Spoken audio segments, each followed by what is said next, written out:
এরপর আমাদের আলোচনার বিষয় থাকছে আরও একটি কবিতা, সাত ভাই চম্পা, বিষ্ণুদের লেখা।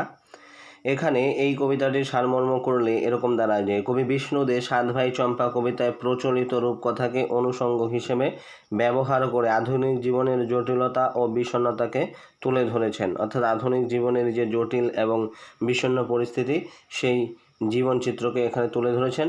জীবনে সবাই রূপকথার চম্পাকে খোঁজে। চম্পা এখানে সুখ শান্তির প্রতীক, অর্থাৎ আধুনিক ক্লেদাক্ত জীবনে শান্তি খুঁজে পেতে চায় সবাই, পেতে চায় মুক্তি। অর্থাৎ আধুনিক মানুষ কী চায়? শান্তি খুঁজে পেতে চায় এবং চায় মুক্তি পেতে। কবির ভাষায় মুক্তি মুক্তি চিনি সে তীব্র সুখ, অথচ কোথাও তাকে খুঁজে পাওয়া যায় না। কড়ির পাহাড়ে চম্পা তুমি তো নেই। এই কবিতায় আধুনিক জীবনের জটিলতা, বিষণ্ণতা ও নৈরাশ্য কিন্তু ফুটে উঠেছে।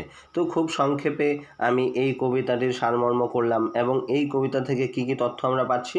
উল্লেখযোগ্য তথ্যের মধ্যে রয়েছে বিষ্ণুদের প্রথম কাব্য উর্বশী ও আর্টেমিস, ঠিক আছে, এবং অন্যান্য কাব্য কী কী? চোরাবালি, পূর্বলেখ, অন্বিষ্ঠ এবং স্মৃতিসত্তা, ভবিষ্যৎ, এগুলো হলো কি অন্যান্য কাব্য। কার লেখা? বিষ্ণুদের লেখা। তো এখান থেকে আমার তেমন কোনো তথ্য কিন্তু উল্লেখযোগ্য মনে হয়নি। প্রথম কাব্যগ্রন্থ যেটি, সেটি তোমরা একটু মনে রাখবে, উর্বশী ও আর্টেমিস কাব্য, ঠিক আছে।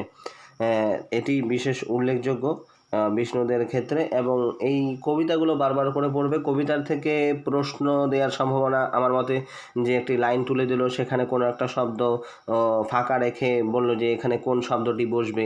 তোমার যদি কবিতাটি ভালো করে পড়া থাকে, অবশ্যই তুমি সেখানে শব্দটিকে ভালো করে বসিয়ে দিতে পারবে। তাই কবিতাগুলো বারবার করে পড়তে হবে। আর এটা একটা ভালো কবিতা, এখান থেকে আশা করে প্রশ্ন থাকতে পারে।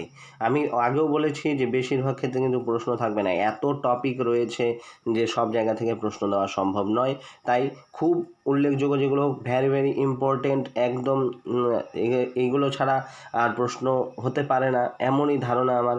তো সেই সমস্ত তথ্য তোমাদের সামনে তুলে ধরছি। আজকে এই কবিতাতে এতটুকুই আলোচনা করা ছিল। এই সমস্ত যেগুলো তথ্য দিয়েছি, ভালো লাগলে তোমরা তোমাদের খাতায় নোট করে নেবে।